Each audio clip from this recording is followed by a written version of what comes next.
And we'll go in the order that is presented on that first slide there, is that right? Correct, speakers? Yes. Mm-hmm. Okay. Correct, yes. We will go in the alphabetical order of the institutions. So we'll start with our 2 speakers from ADB, and then we will go to EBRD, USAID, and then the World Bank. Okay, right. Very good. Mm-hmm.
Alex, I think you're muted if you're talking to us.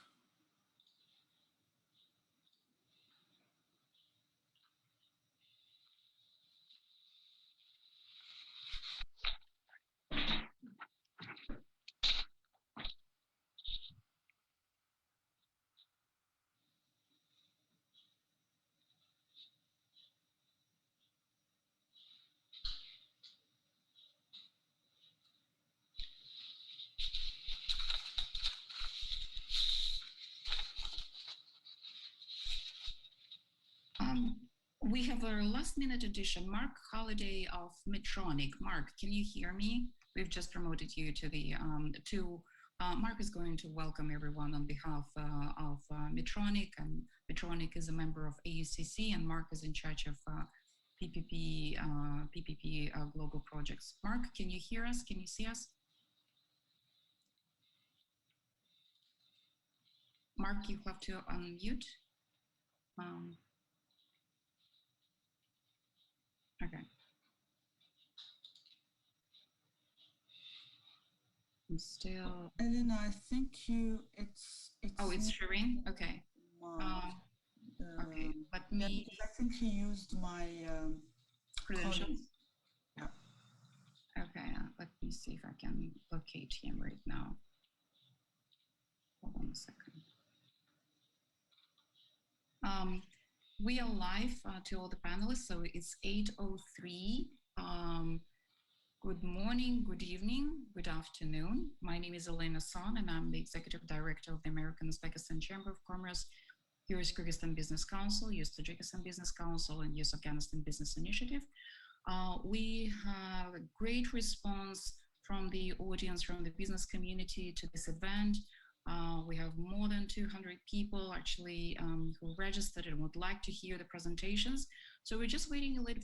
We're going to give a few more minutes for the critical mass together, and we will start our webinar shortly. So once again, thank you so much for the opportunity to present international financial institutions, PPP projects to the audience.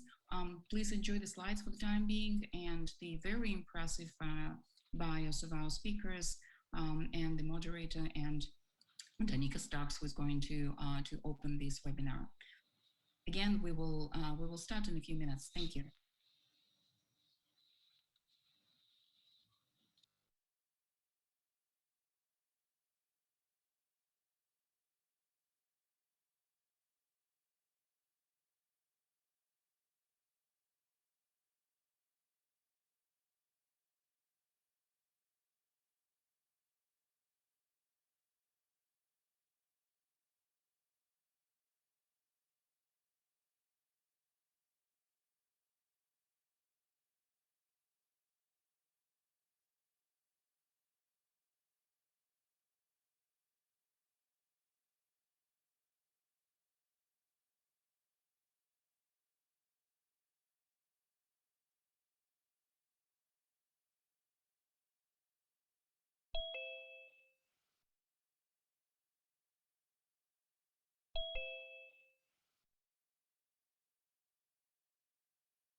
Okay, Mark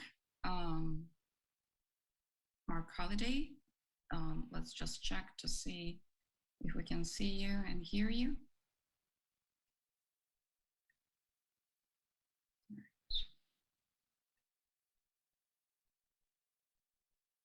Can you please unmute?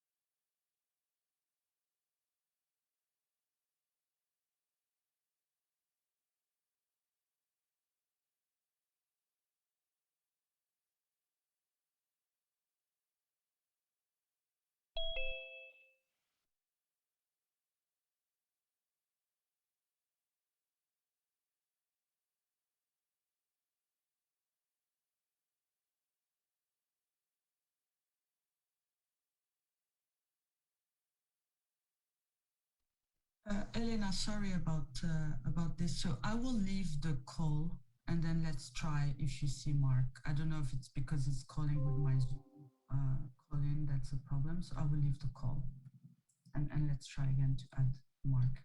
That's okay. Sorry about that.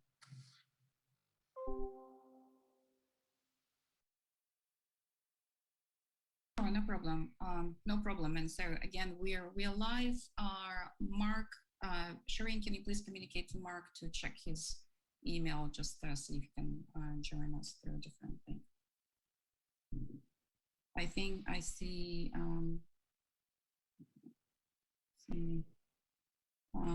I see a raised hand. Is that Mark? Mark? Okay, you can talk now. Okay. Mark, your microphone is muted. Can you hear me now?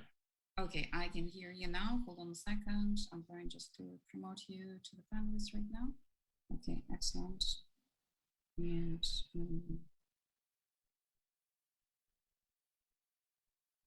There we go. Good afternoon. Can you see me and hear me now? I can see you. Give me a second. I can hear you. Give me a second. We'll just make sure that we can also see you as Mark Holiday. Okay. Perfect. Let's see. All right. Yes, we can see you and we can hear you. Okay. Thank you. Excellent. All right. I think we're ready to begin. Once again, good morning, good afternoon, and good evening, and thank you so much for your patience. My name is Elena Son, and I'm the Executive Director of the American Uzbekistan Chamber of Commerce, US Kyrgyzstan Business Council, US Tajikistan Business Council, and US Afghanistan Business Initiative. It is a great pleasure for me today to introduce a great panel, great moderator, and the great speakers who are going to open today's webinar on public-private partnership opportunities in Central Asia. This event was actually driven by our members who have expressed a strong interest in learning more about opportunities provided by the Asian Development Bank, European Bank for Reconstruction and Development, USAID, as well as World Bank, about all these opportunities and how American companies, as well as Central Asian companies that have partnerships with our members, can operate and can explore the opportunities provided by the international financial institutions. I'll be very brief because we have a great, wonderful panel. And before I begin and introduce our member, Medtronic, Mark Holliday, who is the PPP Global Director. Medtronic is a member of the American Uzbekistan Chamber of Commerce and has been active in Central Asia for a long time. But before I pass the floor to Mark, I'd like to recognize the audience. Thank you so much for being with us today. And thank you so much for being with us through all these days since the start of the pandemic. I have to say that prior to the pandemic, we've been using Zoom since 2016. Unfortunately, when the pandemic started, we had to switch our format to online. And the silver lining here is that in the past, most of our events were for those who resided in the DC, Maryland, and Virginia area. And now all of a sudden, our outreach has expanded significantly. I now see panelists and participants who joined us from different parts of the world. And despite the time difference and despite your commitments and obligations, we're really grateful for taking the time early in the morning and late in the evening to be with us and to continue to educate business audience about what your institutions do and how the private sector can collaborate with international financial institutions. Special thanks to Dale Henry, who's based in Uzbekistan, who's been there since early 90s. And he called me the other day and to express his support for our programs and how important these programs are to American companies that are based in Central Asia. So without further ado, let me provide floor to Mark Holliday just to welcome all the participants and the speakers on behalf of our chamber. Again, Mark Holliday of Medtronic PPP Global Director. Mark, the floor is yours. Thank you very much for that. Yes, Medtronic is a very active member of the American Uzbekistan Chamber of Commerce. I know several of the panel members as well individually, and I can sort of recommend that you listen very carefully to what they have to say, as I'm sure it's going to be a very interesting session today. Just a few words of those who don't know us. Medtronic is the world's largest medical device manufacturer. We invented the pacemaker, and we're a top 5 ventilator manufacturer, which is perhaps a bit more relevant at the moment. But other than that, we're also a mission-directed company. The 3 key elements of our mission is to alleviate pain, restore health, and extend life. And to deliver on this means working in partnership. And that's why we're here supporting this and participating in this conference, because it involves partnership with the country, partnership with the multilateral organizations, and partnership with other private sector operators.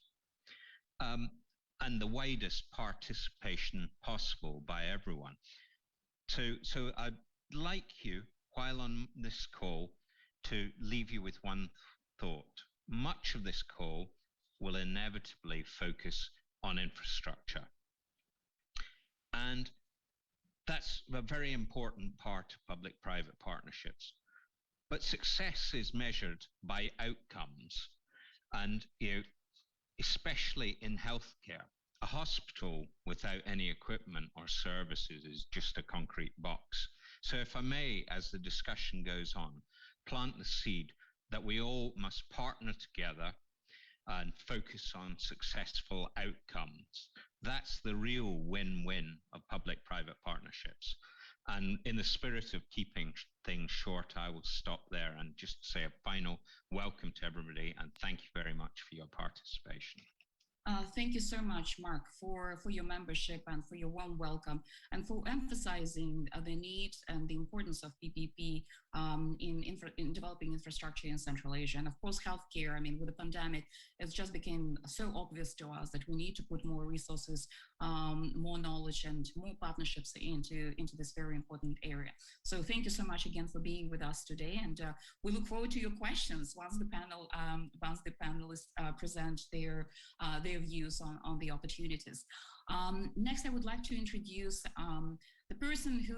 someone who has been a great friend of AUCC. I started with American Uzbekistan Chamber of Commerce in 2011, and Danica Starks, who is now Senior U.S. Commercial Liaison to the World Bank, Head of Multilateral Development Bank Group at the Department of Commerce, was actually the first one that I met and started talking about Central Asia. So if Danica has a very impressive bio, and one of the slides actually includes her bio. But I would go a little bit further, and I would say that if there is someone who knows more about Central Asia in the United States, it's Danica. And basically, we call her the Queen of Central Asia, Queen of Eurasia space. And we are so delighted that her portfolio has now expanded from being a policy director at the Department of Commerce to now heading and leading the multilateral cooperation between the United States and international financial institutions. So Danica is if you'd like to learn more about just the region, about the opportunities, about the challenges as well of how to do business there, Danica is your go-to person. And without further ado, Danica, the floor is yours. Thank you, Yelena. That was a wonderful introduction, and thank you for all of the years of working together. We have done many things across the region. I apologize for the mask, things going on in the house, that it's a pandemic. So unfortunately, sometimes the pandemic comes home to us. It is not convenient. Thank you again. Again, I'm with the U.S. Department of Commerce. I've been there for over 20 years, and we are delighted to be a part of this program. I am the Senior Commercial Liaison to the World Bank. Many people don't know that the Commerce Department does have liaisons at all of the multilateral development banks to which the U.S. has an executive directorship.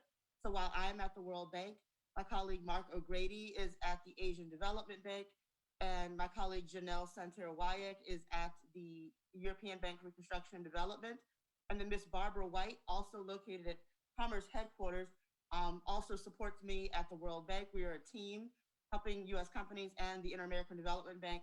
And we also have a liaison office at the African Development Bank. So I will physically be sitting in the World Bank when we get back to work. But right now, sitting in the U.S. Executive Director's office as an advisor. I'm also responsible, Barbara and I, for helping U.S. companies to access the services of the World Bank, to get opportunities in procurement, whether it's bank-funded projects, the IFC, or directly corporate with World Bank. We will be happy to meet with you to understand your business needs, to understand your focus, and we can do so at all the multilateral development banks. Central Asia is an area of great opportunity, but most of the opportunities will need public-private partnerships, and the multilateral development banks will play a key role in our ability to deliver. The people of Central Asia deserve economic prosperity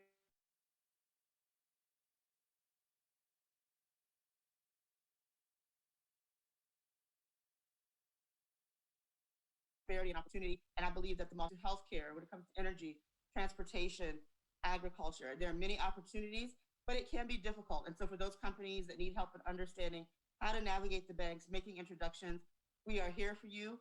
In addition to myself and the staff at the multilateral development banks, the Commerce Department has an office in Central Asia in Almaty with a senior commercial officer. And we have partnership posts through our office in Turkey with Uzbekistan, with Turkmenistan. And we can also provide assistance through our State Department colleagues in the Kyrgyz Republic and Tajikistan. Also in Washington, D.C., we have the Office of Russia, Ukraine, and Eurasia, and Garrett Mitchell is our Central Asia desk officer, backed up by Tanner Johnson and Boris Chumon. So lots of resources at the U.S. Department of Commerce to help companies. So if you find opportunities or are interested in something that you hear about today, please don't hesitate to reach out to us. Yelena can help you provide our contact information. And again, welcome. I think this is going to be an excellent webinar. I'll keep it short because I know we have some wonderful panelists. Yelena, thank you again for the opportunity, and wonderful that we still get to work together. Take care and have a great day. Sure. Thank you so much, Danica. And again, thank you so much for being a great friend and a great resource to American companies. And we attribute the success of American companies actually to your hard work and to your dedication and commitment to actually helping them navigate through different challenges of doing business in this part of the world. I would like to now move to and introduce our panel. that will be moderated by Christopher Weaver, Chief Executive of Macro Advisory Limited. Macro Advisory Limited is also a member of AUCC. And again, all the impressive bios are there, part of the slides. They've been included also in the invitation. But for those of you who are looking for either a speaker, expert, or a moderator, actually Chris Weaver is the person to go to. Macro Advisory is a boutique firm that provides advisory services to multinationals as well as large American companies on how to read, how to understand the investment climate, how to understand the business climate of Central Asia, as well as Russia and Ukraine and many other countries in the CIS space. Chris is a sought after speaker. He has a wealth of knowledge. We hosted actually Chris last year for the conversation on his understanding of the Russian politics and their influence on the Central Asian relations with China, Russia, and the United States. So once again, we are delighted to have Chris here to moderate the panel. And the panel consists of wonderful, hardworking professionals who are the experts in the PPP sector. I'd like to acknowledge each one of them and thank them on behalf of all our members for being here with us. And it's Takeo Koike, Director, Advisory Division 1, Office of Public-Private Partnership at the Asian Development Bank, Shantanu Chakraborty, Director, Infrastructure Division, South Asia, Central Asia, and West Asia, Private Sector Operations Department at the Asian Development Bank, Matthew Jordan Tang, Director, Sustainable Infrastructure Policy and Project Preparation at the European Bank for Reconstruction and Development, Ryder Rogers, Director, Economic Development Office, Central Asia, USAID, and Anand Kumar Srivastava, Coordinator for Regional Integration Projects and Senior Governance Specialist Procurement, Africa Regions at the World Bank. Actually, all our panelists are located in different parts of the world. Takeo is in Japan, Shantanu is in Manila, Matthew is in Germany, Ryder is in Kazakhstan, and Anand is in London. And so we appreciate, again, the time difference and the opportunity to speak with you and to listen. And without further ado, let me introduce Chris. And Chris, please, the panel is yours, and we look forward to a wonderful discussion. And to the participants, please make sure that if you have any questions, please make sure to either post them on the chat or Q&A. And if you have any sensitive questions and do not want to identify your company name or your personal name, you can send an email to info@acconline.com. I'm going to post it on the chat, and please feel free to ask questions, and we will answer all questions. Again, this webinar is for you and to address all the issues and questions that you may have. Chris, the floor is yours. Thank you. Okay, thank you, Elena, and good day to everybody. Greetings from Moscow. Actually, I have a very easy job today. Elena's already run through kind of all of who the panelists are and their titles, and it really is just for me to run the order. And again, just to remind you, as Elena said, if you've got questions, please do post them in the chat, and then we will take questions after all of the participants have spoken. We have 5 excellent presenters today, and I'm very much looking forward to listening to what everybody has to say. So first up, we're going to ask Mr. Takeo Koike, the Director of the Office of Public and Private Partnership in ADB. He's had that role for since 2014, but has 25 years experience in private sector infrastructure finance and PPP across Asia and the Pacific. And his impressive bio, of course, is in the advertisement announcement. So Takeo, let me pass the floor to you and ask you to start your presentation, please. Thank you very much, Chris, and then good morning or good afternoon, everyone. My name is Takeo from ADB, Office of Public-Private Partnership. Today, I'm actually participating in this event with my colleague, Mr. Shantanu Chakraborty, and then he's going to actually present after me. But just largely speaking, I come from the advisory operations of ADB. So I work on upstream in relation to project preparation, as well as also capacity building and some support to the policy side. Shantanu comes from the non-sovereign financing side. So perhaps, by 2 of us, we can cover major part of the ADB's PPP intervention in the region. And then again, I want to thank American Chamber of Commerce in the region for inviting us to this event. And then by introducing our recent operations, I hope we can indicate some of the potential business opportunities for American companies.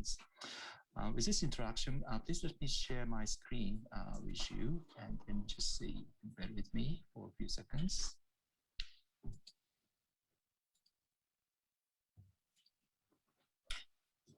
I hope you can see the slides. So let me start. For ADB, PPP is actually a quite good example of bringing in different skill sets and then products from different parts of the bank, and then we call it one ADB approach. So as this slide shows, we have regional department which provides sovereign financing through the government, and then we have non-sovereign team, private sector operations department, who can also finance PPP projects directly without government guarantee. And then our function is, as just mentioned, to provide transaction advisory services to prepare bankable transactions and then deliver to the market. And this is actually ADB's overall PPP framework. And then, as you see, on the left-hand side, we looked at a couple of policy level interventions, including capacity building, and then also creating market and then creating enabling environment. And then on the right-hand side, we have more project-specific interventions in relation to project development and then preparations, where our office is actually engaging. And then on the right-hand side, that's a financing. I just mentioned Shantanu's team is working on non-sovereign financing, but also increasingly in the PPP space, we have sovereign financing opportunities, basically, which can support the government to provide certain necessary financial support to those projects. So by this framework, we think ADB has a kind of unique advantage to provide holistic solutions to promote PPP program in those regions, in those countries. So I just picked up several projects in those 4 countries, which are of your interest, I believe. Right now, we are quite busy in Uzbekistan. We started a few years ago after the new administration came on board.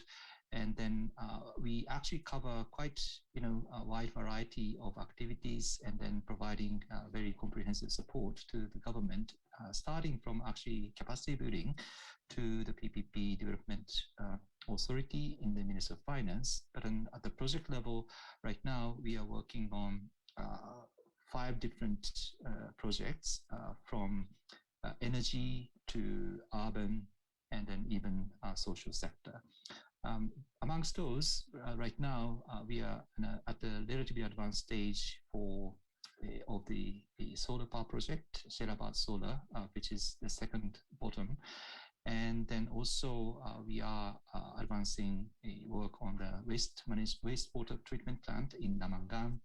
And then those are relatively at the advanced stage.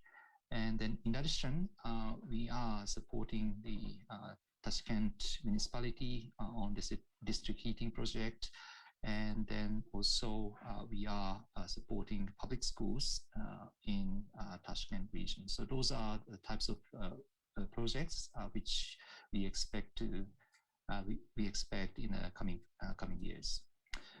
And then looking at Tajikistan, Kyrgyzstan, Afghanistan, those are the countries where we don't really have too many interventions for now, but because of the track records as well as also the environment in the country. But we are working on few things in collaboration with our sovereign team so that we can actually provide a joint support to some of their PPP efforts. For instance, in Tajikistan, they are now trying to introduce a management contractor in the power distribution sector. And then we are now providing support to the government to monitor their performance under the contract. And then in Afghanistan, again, the sovereign financing team is working on a water resource project at the Dala Dam. And then in conjunction with that, we are now helping the government to consider and explore installing a hydropower generation capacity as a kind of PPP. It's still early stage, but we are now investigating a PPP potential on those transactions. I actually want to show a little bit more details, but maybe I don't really have too much time to get into. But just a quick scan of those projects. This is a wastewater treatment plant in Namangan, which I just mentioned earlier. This project is now under RFQ stage, and then shortlist will be prepared very soon. And then based on that, we are moving on to RFP stage and then tender. So we hope that the result will come hopefully by next year. This one is a kind of solar program which we are now embarking on. And then the first phase is a Sherabat solar, which is almost like a 200 megawatt IPP in the southern part of the Uzbekistan. We actually provide a joint kind of support with our sovereign team, combining their feasibility study and then also solar radiation study, as well as also a credit enhancement product which can actually guarantee off-takers payment risk under the PPA. So again, this one is already at the tendering stage. And then bid is due on, I think, 12th of April, a few weeks down the line. And then after that, we'll support the government for evaluation of those bids. And then hopefully it could be closed sometime later this year. For information, we are also about to launch the second phase right next to this site. And then also the third one may be considered sometime a little later, so that we can actually support total 1 gigawatt of solar capacity. Well, this one is a school in Tashkent. This is relatively early stage, and then we are still working on the pre-feasibility study. Subject to, I think, a presidential decree to be issued by the Uzbekistan government, we are ready to move on to the next phase for project concept. This is not a part of those, 4 countries, but just in the region, we have a couple of probably related PPP support. So this is one of them. We are working in Kazakhstan. It was just mentioned earlier that healthcare sector could be also a potential. But we are indeed working on those hospital projects in the region, including this one. This is a kind of a university hospital in Karaganda, and then we have done most of the preparatory work, and then now moving towards the RFQ stage. And then this is the last one. It's a student accommodation in Azerbaijan. I mean, recently, given the situation in the region, we haven't really made too much progress. But if it happens, this could be the first kind of attempt in the country to work on PPPs in this education sector. And then it could be replicable probably in the country as well as also some other places. And then this is still an early stage. We are still working on the pre-feasibility study, but those are the kind of probably examples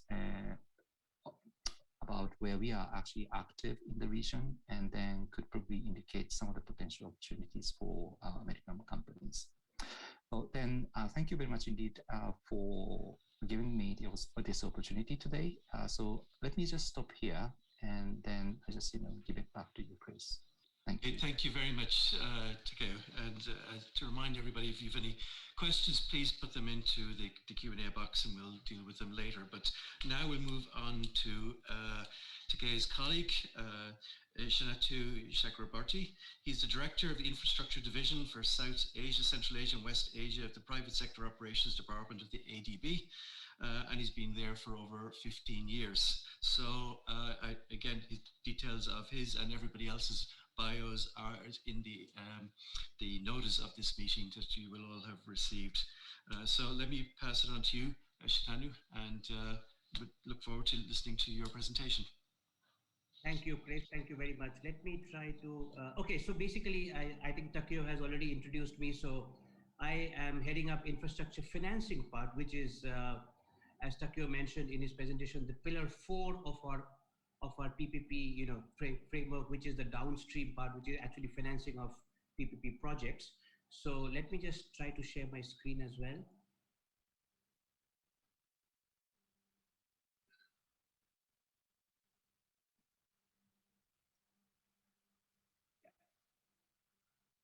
So yeah, so I'll basically kind of focus my presentation on why ADB is really supporting private sector and PPP in the region, which is at the crux of the discussions we're having, and then I'll also cover a couple of kind of projects and operations we have in the 4 countries of interest here.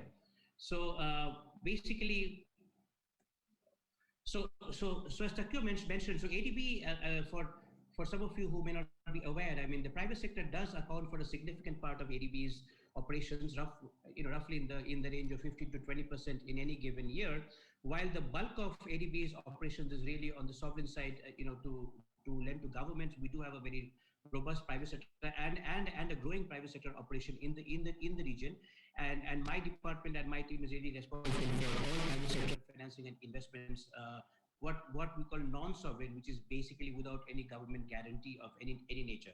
The emphasis of our operation obviously is commercially viable transactions, so that is the root of our operations. So so without that, as you know, there can be no private sector. And the other key thing that we really kind of focus on is kind of mobilizing third-party capital, because ADB's resources are limited. So it's ingrained in our strategy to really kind of mobilize as much of other parties' capitals to support our operations as well.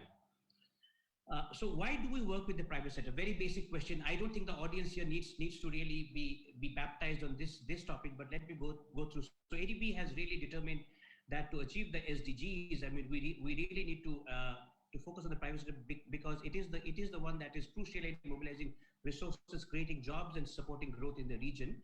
I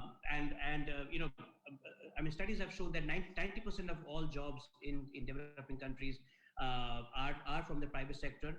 The gap is huge. The infrastructure gap is huge in the region, and clearly the public sector, especially with the fiscal headroom that most of the countries in the region are currently facing, is not capable of meeting the gap, and it's imperative for for the private sector through the PPP modality or anything else of that nature to really come into filling the market gap, and almost all the DFIs are really increasing that emphasis on private sector financing.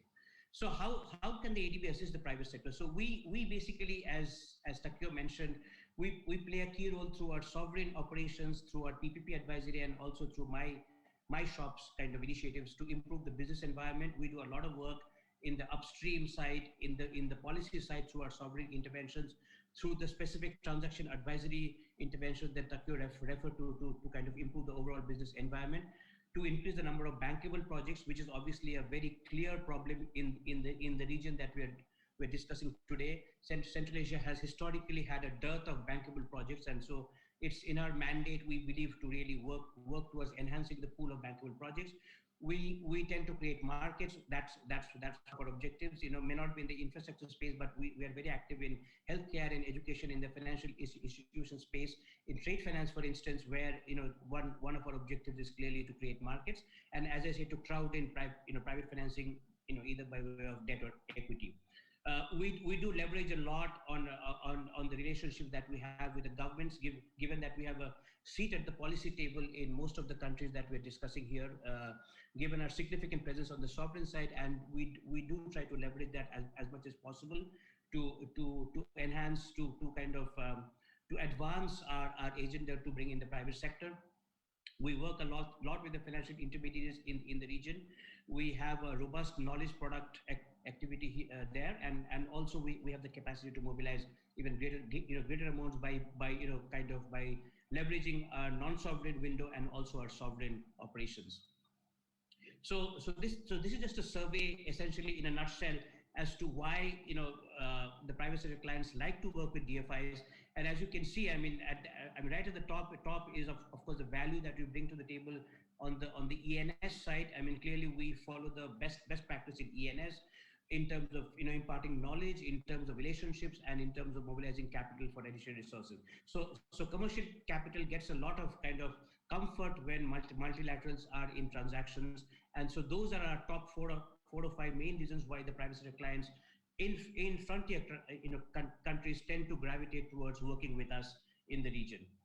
Um, uh, Moving on, so at the core of so ADB came out with its strategy 2030 in 2018, and that really is a roadmap for our operations up to 2030 for the next 12 years since 2018. At the heart of it is the private sector. I mean, the private sector in ADB's operations has never assumed that much of a space of prominence in any of its strategies. So the biggest metric, I mean, one of the biggest kind of quantitative metrics of the strategy is that by 2024, 1/3 of ADB operations by number of deals will have to be from the private sector. So that's a significant kind of a target that ADB has set for itself in its strategy. And also the other very important kind of quantitative target that we've set for ourselves is essentially, I mean, in the one that relates to kind of mobilizing resources from other parties. So for every $1 that ADB deploys from its private sector window, we are expected to mobilize $2.5 from other parties. So clearly the emphasis here is not to use our own balance sheet, but to leverage our expertise and our presence in country to really crowd in other parties, since our balance sheet is not sufficient to really meet the gap that exists in this space. So coming to the products that we offer from our private sector side, so we do have a very wide array of products that we offer to support infrastructure projects, including of course PPP-driven projects. Debt, we have the capacity to provide debt up to $500 million and of course very long tenor, up to 15 years. I mean, we've even done 20 years of debt in the past in the region. We also take on equity stakes in projects up to $100 million. Up to a maximum limit of 25% of the equity. We have a wide array of guarantee products that we can offer, to mitigate various forms of political risk and also credit risk, and we have used those successfully in the region as well. We also have access to a lot of donor funding, who have kind of entrusted ADB with the job of kind of managing trust funds on their behalf. And those are concessional financing that we also have used a lot in the region to kind of support marginally bankable projects in the region. And of course, last but not the least, we do provide technical assistances on an as-needed basis to kind of improve the robustness and the level of preparedness of projects. Eligible transactions, of course, they have to be in ADB's member countries and in our target sectors. They have to be developmentally sound and also commercially sound. So clearly, we put a lot of focus on the development storyline that underpins the project. The financing should have no direct guarantee by the government. So basically, should really comply with all our safeguards, requirements, and also for equity investment, we also need a board seat for ADB and a clear exit strategy. So essentially, I mean, we focus on what additionality can we bring to projects, which are basically financial and non-financial. So financial additionalities would include things such as long tenor that we can provide to projects, which is typically not available in the commercial market. Fixed rate kind of loans, which are also typically not available for long tenors in the markets that we operate in. So those are clearly financial additionalities that we think we bring value in. And the non-financial additionalities are basically the stamp of approval, the halo effect that is associated with an ADB participation in a transaction, our role as a neutral broker vis-a-vis the government, and also other elements such as I mentioned, ensuring a very high standard of ENS in our project. And also of late, there's been a lot of focus on gender in all our projects, and we do strive to instill as much of gender positive attributes to all our projects. So those are some of the non-financial additionalities that we seek to impart in the projects that we support. This is just a nutshell of the types of transactions that we have done. It's of course a bit of a busy slide, so I'll not go into very much detail, but as you can see, we are very active in the Central Asia region. The 4 countries that are under discussion here, I mean, I'll go into the next slide can talk about that. But in 2020, we've been very active in Armenia, we've been active in Georgia, Afghanistan, we did one transaction, Uzbekistan, and of course, in the region across, we have very, very strong presence in larger markets such as India, China, Bangladesh, and so on and so forth. So I just want to emphasize again that at the root of our interventions is really the development impact of the private sector operations. So we do have a very robust methodology for kind of calculating what exactly has been the development impact of our operations. So there are key metrics that are associated with all our projects, which we track very closely. And on the right side of the screen, as you will see, some of those are things like employment generation, CO2 emissions reduced, and these are some of the kind of illustrative KPIs in addition to the financial KPIs that we track very closely in all our transactions. So for instance, basically the PSOD's active portfolio right now has generated about 320,000 jobs in the couple of years. So we do track this, and this is a very important set of information that we provide to our stakeholders and shareholders, because they really are keen to know other than financial sustainability, what has been the development impact of ADB's private sector operations. So just a brief snapshot of the country-wise issues and opportunities of the 4 countries that are under discussion here. So Afghanistan, of course, is a very priority country for us. It's what's called Fragile and Conflict-Affected Situation, FCAS in the ADB parlance. We made a very strong re-entry in the private sector side in Afghanistan in 2019 after 13 years. We had done a couple of telecom transactions in 2006-07 around that time, but we supported the very first solar project and the very first gas-based power projects private sector in 2019 and 20. There is very strong management and board support, and we do have a fairly robust kind of a pipeline in Afghanistan right now. Uzbekistan, of course, is the seat of action in the region right now, and we see a lot of private sector potential. We have been very aggressively pursuing renewable transactions. We supported the very first solar project last year. We are working very closely with Takeo's team and with our public sector colleagues to see how we can come in with more support to the private sector. Kyrgyz Republic and Tajikistan, unfortunately, we are not seeing a lot of traction on the private sector side. Very weak institutions set up. We don't see a very robust PPP regime emerging yet, which could attract the private sector. And we do believe a lot of work is needed in those 2 countries before we can really build a credible pipeline and try to do something more meaningful in those regions. So these are some of the projects that we did in the last 5-6 years in these 4 countries. So Uzbekistan, we have done, as I mentioned, some oil and gas projects, and we did the Navoy solar project last year, a 100 megawatt solar transaction. Afghanistan, I mentioned that we did a 15 megawatt solar project last year. We did the 58 megawatt Mazar gas-fired project. So these are landmark transactions in the context of Afghanistan, where there has been absolutely no private sector investment for a long period of time. In Uzbekistan, as I said, we are very active, and the outlook also remains very strong. We're right now looking at least 4 transactions, which hopefully will make significant progress in 2021. And Afghanistan also, we have a pipeline of a solar and a wind project. So overall, we are seeing a lot of traction in the renewable space in the 4 countries. At least in 2 of the 4 countries under consideration here. So just again, very briefly, I'll just touch upon 3 of our recent transactions. The Navoy transaction, it's a 100 megawatt solar deal that we did last year. It's an IFC advised transaction. We provided $9.5 million of our own money, and we also mobilized $8 million from one of our donors as concessional financing. It's the first independent power project in Uzbekistan. We work very closely with IFC, the World Bank Group, and EBRD on this transaction. And basically, our valuation was to provide long-term financing, which is not available. And then we do expect the Navoy documentation to become a template for future investments in the sector for the days to come. Afghanistan, the Mazar gas-fired project, this took a long period of time, at least 6-7 years.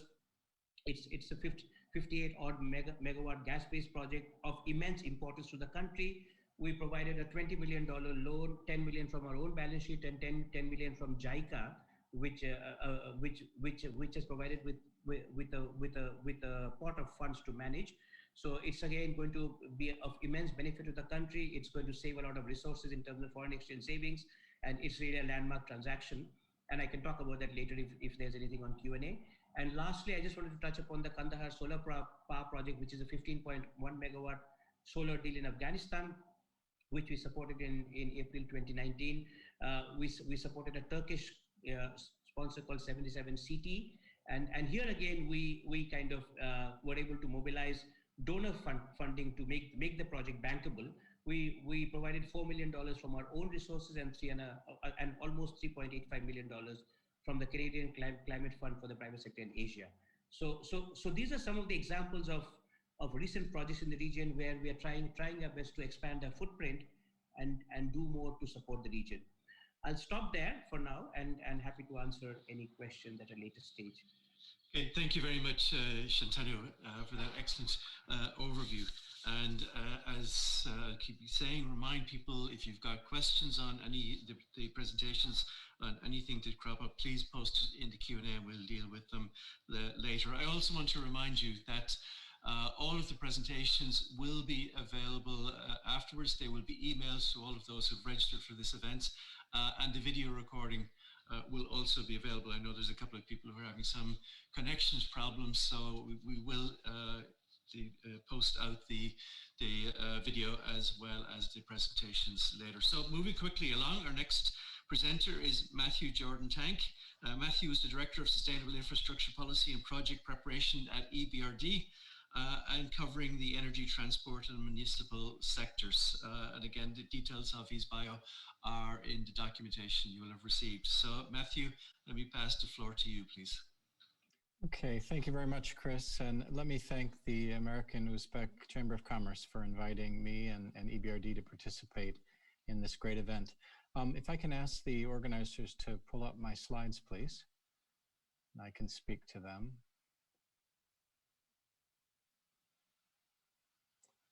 Okay, great. So I am indeed responsible at the bank for project preparation and policy work. If we can move right into the slides, I'll give you an overview of that and try to give you as much information as possible in a short amount of time.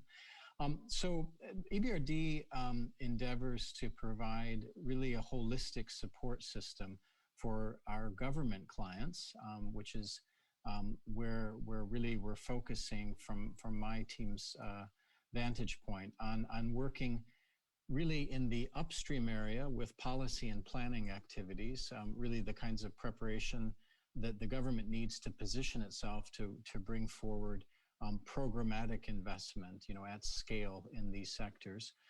We then get into the whole area of project preparation, procurement, really what is PPP advisory. That ranges all the way from pre-feasibility, feasibility, right all the way through to procurement of the tenders and following through to the award, commercial and financial close. At that point, there is a kind of Chinese wall which separates the upstream work that is in my team for policy and project preparation to the EBRD financing team, and indeed other financiers, private sector financiers, who come in on a mobilized basis through the financing with construction and operation. Over to the next slide, please. Right, so this is, next one, please. The policy unit essentially does, as I said, the planning and capacity building really for government clients so that they can understand, international best practice. We do help them with establishing methodologies for value for money and life cycle cost analysis so they know which types of projects really are amenable to PPP solutions and private sector involvement. We do a lot of work in actually creating the enabling environment, the legal and institutional environments that are needed before a country really can be successful at PPPs or in the energy sector with renewables. Next slide, please. Oh, I think we went the wrong way. Yeah, we went backward, forward a couple. Yes, one more. There we go. Okay, so this is the PPP advisory unit in my team. So what we're really doing here is working for governments on a mandated basis to help them work through, in this case, this focuses on PPP in the transport and municipal area. So we are working for governments. So we're an objective arm's length support system for them. We mobilize consultants up front and we supervise them to task in terms of being on time and on budget, working for the governments to deliver their investable, bankable transactions. So we have 14 of these PPP mandates, and you can see they range from the LRT in Almaty in Kazakhstan, the Almaty Hospital PPP. I'm picking out the ones in the region. We have the Tashkent Samarkand toll road, which is in Uzbekistan. And you can see here, there's a lot of transport projects. There are ports, airports. There are some school PPPs that we're doing in other places, road PPPs, as I said, logistics. So it's quite a geographic spread. And I'm really proud to say that after having founded this in 2016 and really getting going in 2017, we now have awarded the two Ukrainian ports and the Sofia airport transactions. They've gone all the way through to commercial and financial close. We work together with IFC on those. We partner quite closely, and that's really in the spirit of working the IFIs and the MDBs as a system here. So next slide, please. Okay, so the advisory, this is just you can look at the detail later, but we run, as I said, all the way from technical studies, the legal due diligence, financial market signing, all the way through to the tender and commercial and financial close. So it is indeed the full spectrum. So it's just some more detail on that. Next slide, please. And this is our team. We have a small team, indeed, because we are pre-funding private sector advisory firms, so legal, technical, and financial advisory firms, who we then supervise, as I said. So we established a 40 million euro internal project preparation facility fund from our net reserves, and we're deploying those resources across all of these different PPP mandates. So this is the small team that we have. Ivan Novikov, he will, hopefully you can get to know him if you're interested in our projects. He's based in Almaty, and he's one of the key team members in the region for Central Asia. Next slide, please. Okay, I thought it was helpful to put this out there. Essentially, we have on the left, the advisory unit of EBRD. We enter in this mandate, a formal contribution agreement with the government as the promoter. And then we run through the process to get them to the point of a private sponsor concessionaire winning the bid.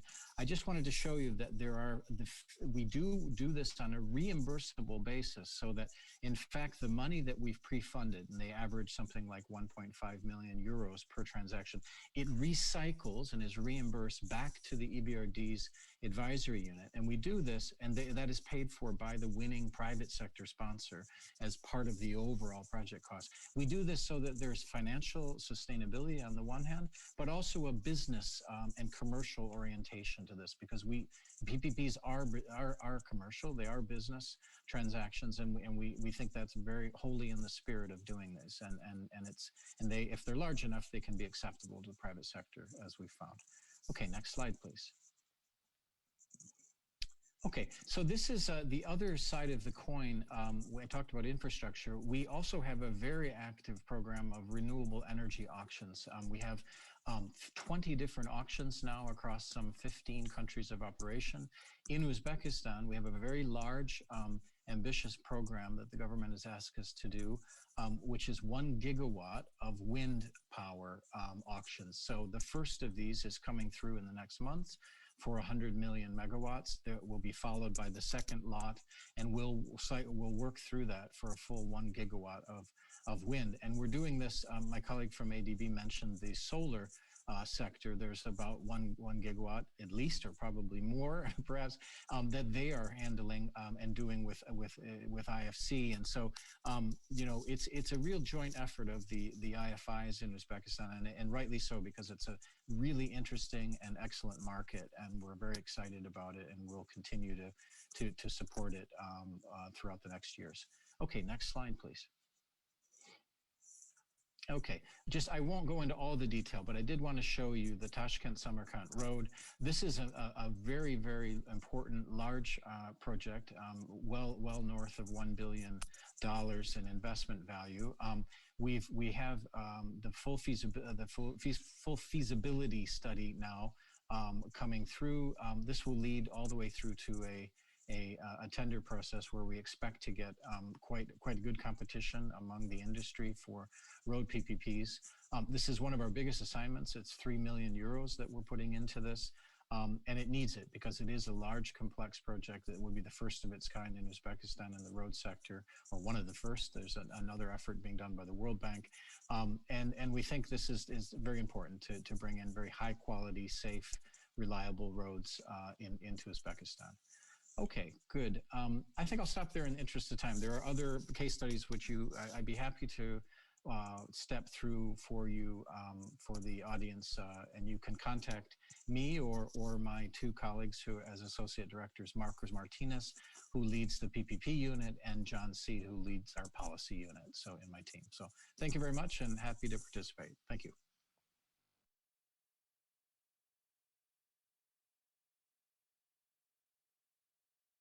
Chris, your microphone. Sorry, rattling away there to myself. Sorry. So, Matthew, thank you very much for that very interesting presentation. And to remind everybody that if you've got questions on this presentation or indeed any other presentation, please do post them in the Q&A, and we will get to them to endeavor to answer all questions before we finish the session. So let me move on now to our next speaker. Ryder Rogers is the director of USAID Central Asia's Economic Development Office based in Almaty, and he oversees USAID's regional portfolio for trade, energy, and environmental resources management. And again, you can see his full bio in the documentation that has been sent to you. So, Ryder, let me pass to you for the presentation. Thank you.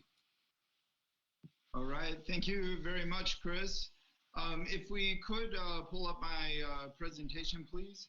And before I get started, I just want to say a big thank you to Elena and AUCC for having us here today for this presentation and the opportunity to talk about USAID's portfolio.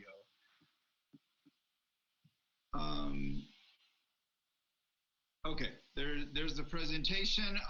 So first of all, I am planning to give a quick overview of USAID's economic development efforts in the region, but I also hope that this discussion will spur further discussion and thoughts where I'm happy to follow up with anyone on any ideas that folks have for further engagement. At USAID, we don't have the deep pockets, if you will, of some of my fellow panelists' organizations. We aren't providing financing, but at the same time, we're working very closely on technical engagement, providing technical assistance throughout the region in our various sectors. Next slide, please.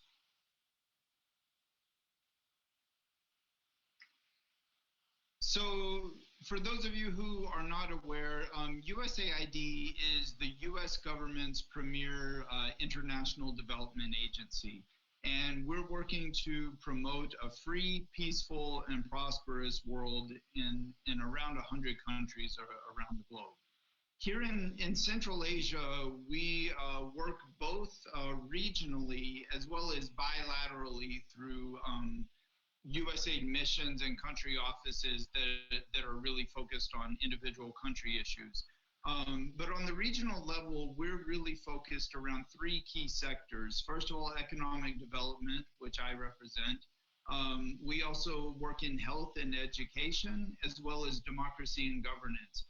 And so if there are any questions or interest in those sectors, I'll be happy to connect folks with my colleagues.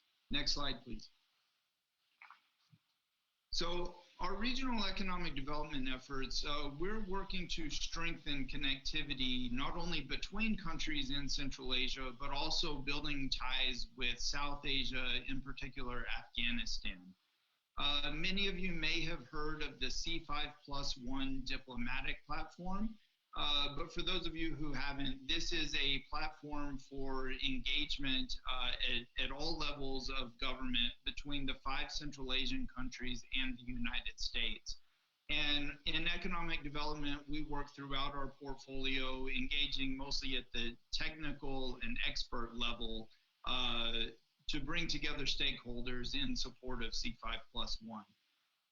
We work in 3 key sectors for economic growth. First of all, trade and enterprise development.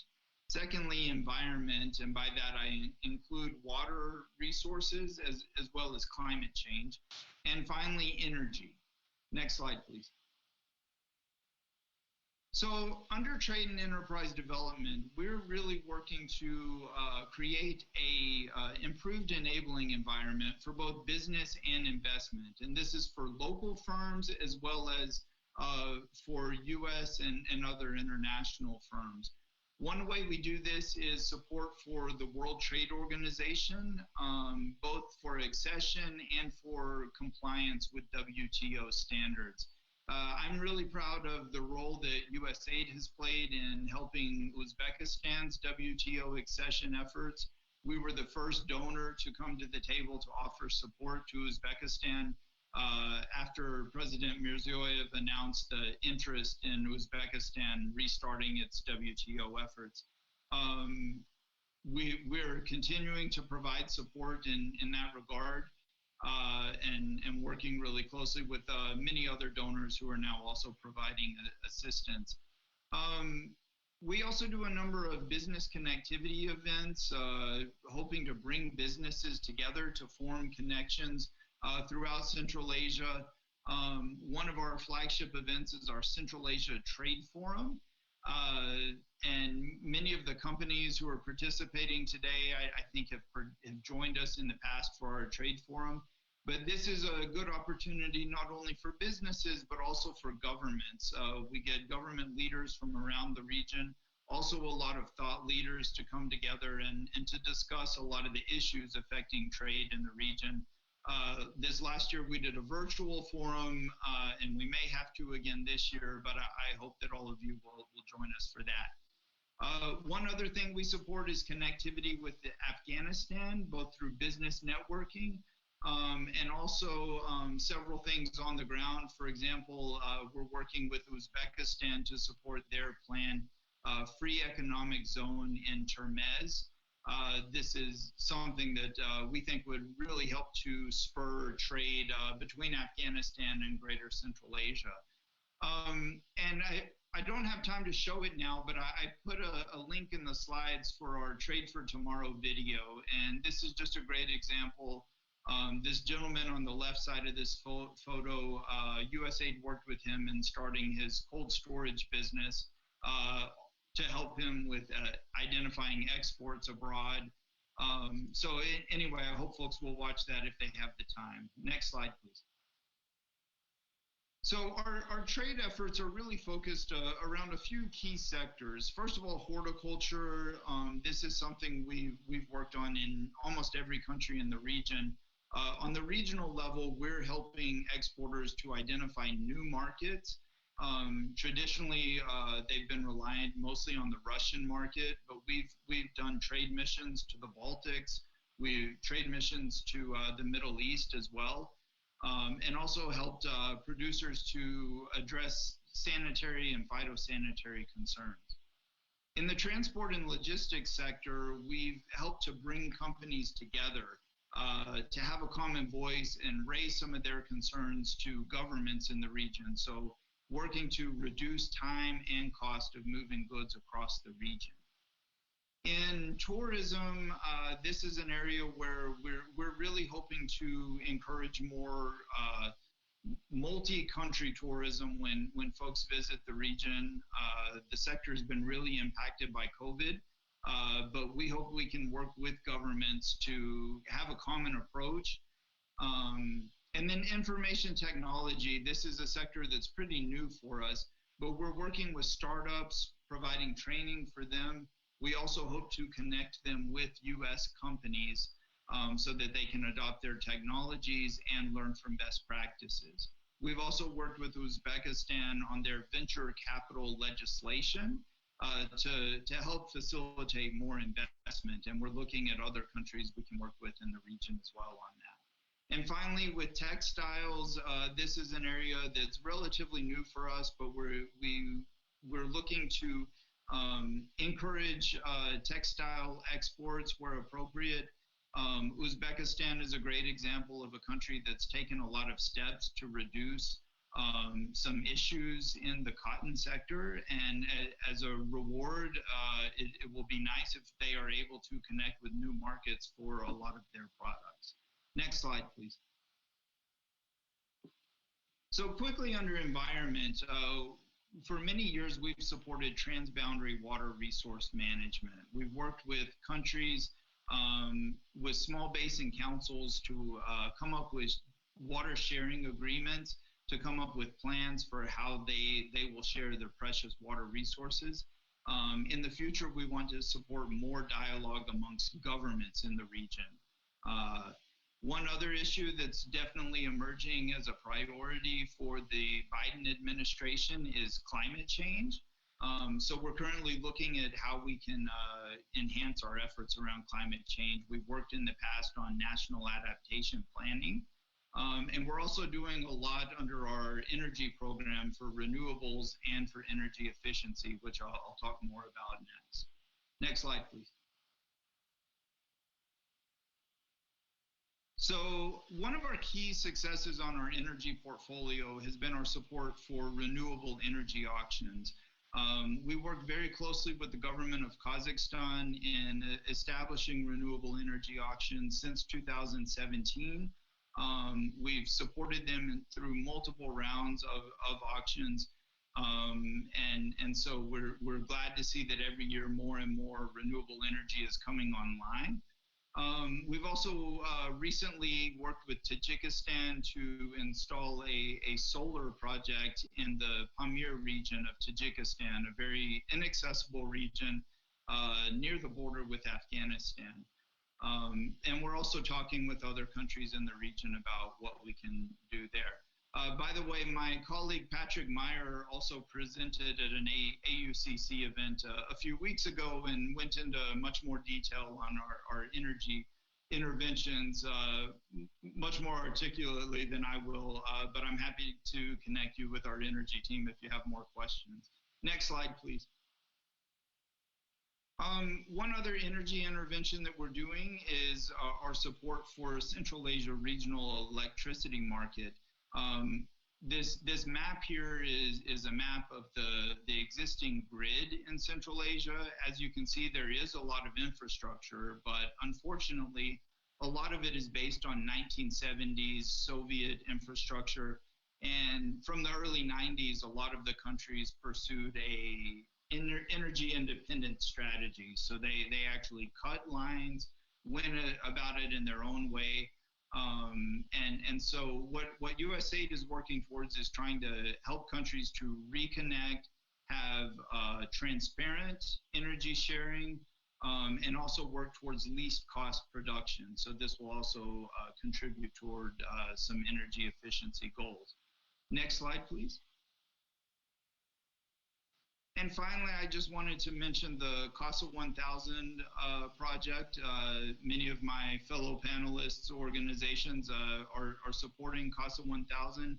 This is a $1.2 billion project to supply hydropower from Kyrgyzstan and Tajikistan, transiting through Afghanistan and to Pakistan. So USAID's role in this is that we support the Secretariat for CASA, which is helping to coordinate a lot of the various actors to help keep the project moving forward. And in spite of many challenges around COVID, I've been happy to see a lot of progress that's been made even over the past year.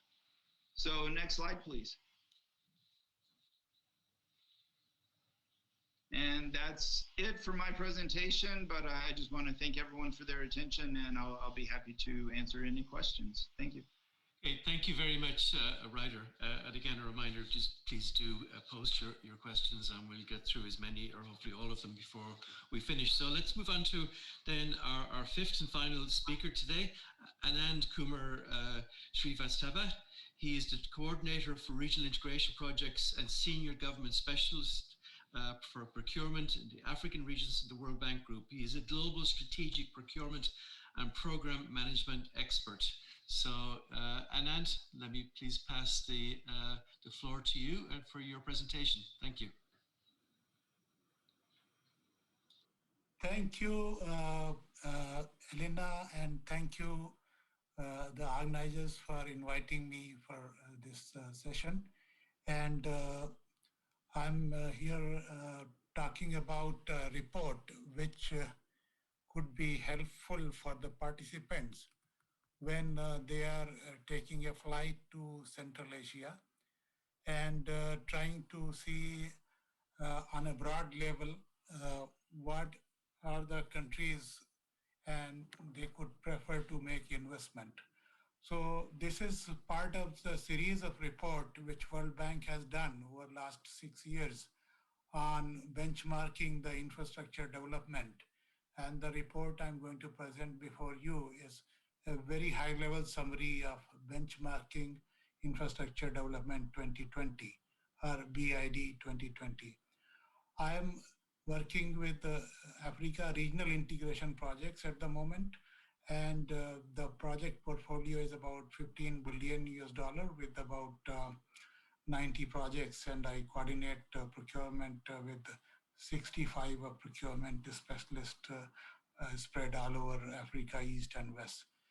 So getting into this study, in 2020, we had covered 140 economies of the world, which for public-private partnership study on 4 criteria, and I'll come to that later. But we also had a pilot for 40 economies for traditional procurement of infrastructure. So all those which are in red or dark red here are the PPP and TPI, both the traditional procurement and public procurement, the public-private partnership procurements. And the blue ones are only PPP procurement. The thematic coverage of BID 2020, or Benchmarking Infrastructure Development 2020, was on 4 areas: preparation, procurement, contract management, and also unsolicited proposals, because they also are being practiced, not so much in practice as such. And we looked at the regulatory framework and institutional arrangement. This study is a result of the questionnaires which were shared with thousands of key stakeholders, including private sector, like lawyers and government and developers who are working in these countries, and the contractors. So I would like to present the key findings on procurement of PPPs. And if you look at this particular slide, which is a quite dense slide because it is talking about the study which covers 140 countries, but I would like to focus on one aspect, which is how many, what percentage of countries have adopted the reforms for making more than one procurement methods available for public-private partnership. So we find that for 14%, they have gone through the reforms. So that is kind of adopting new methods, but overall 66% of the economies surveyed have adopted to new or more procurement methods than one. Similarly, when we look at the other criteria, which is how many countries are giving more than 60 days for submission of and preparation of bids, then we find 9% have increased that number, but overall only 18% countries have provided bid preparation time of 60 days. So I think this is an area of improvement still, but let's go to the other slide. Here you will see that the low income group has the largest gap between legal and practice scores, indicating they face major challenges in implementing regulatory reforms. So average PPP procurement legal score is 63 for global, and for PPP procurement practice score. So we had done this exercise for both the legal system as it is and how it is practiced. So the practice score for the global average is 59 as against the legal score as framework of 63. So there's a gap between what is as per statute and how it is being practiced. But we can also see the score for Europe and Central Asia region, which excludes Afghanistan for the World Bank. And we find that average PPP procurement legal score is 68, whereas the PPP average practice score is 62. So there is larger gap as compared to the global average, but it is doing better than the global average on both the legal score as well as practice score. Now I'll deep dive into the trends in Central Asia and Afghanistan. For World Bank, Afghanistan is part of South Asia, not Central Asia, but I have personally worked in Afghanistan for about 3 years. And when colleagues in the panelists from USAID was talking about CASA 1000, that was a project where I had personally involved as a senior procurement specialist some 4 years ago. And now coming to the details on regulatory quality, and I will again expand this because it's a very dense slide. So ECA region, you can see, is having a score of 50 for preparation of public-private partnerships, and on PPP procurement, it has a score of 68. So on procurement, it's doing much better than many other regions. And PPP contract management score is 65, and evaluation and management of unsolicited proposals 55. A quick overview of other regions also is here, and I encourage you to go through the report, for which the link is provided subsequently, for getting full detail of each of the 140 economies. So this is on the regulatory quality of developing public-private partnership in ECA, which is higher than the most of the region except for OECD, high-income category countries. And the regulation for public-private partnerships are, however, still far from fully following internationally recognized good practice in case of ECA. Now, this is talking about the regulatory quality of public-private partnerships. And here we have tried to compare for today's presentation how the EU economies, which are part of the ECA region for us, are doing. So they are doing much better, but at the same time, at the lower end is Caucasus. And Caucasus, as you can see, is not doing as well as other economies in ECA region, which are part of the EU membership. So there's a wide sub-regional variation among ECA economies regarding the regulatory quality of PPPs. ECA economies belonging to EU are better prepared, while there's ample room of improvement for PPP regulatory qualities in Caucasus. This slide talks about the regulatory quality of PPP preparation. And here we are deep diving into the countries, specific countries in ECA region. So there's a very good example in some economies, and it contrasts with extremely weak regulations in others. So we see here that Tajikistan is doing very well on this parameter, and Kazakhstan is the next one, Kyrgyz Republic followed by that, and they are doing much better than the global average.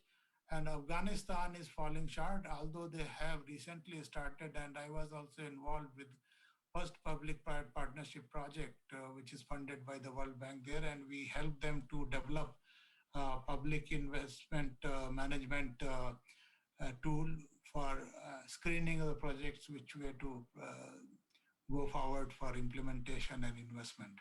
And Uzbekistan is at the lowest on this count. So I go to the next one on the regulatory quality of public-private partnership procurements.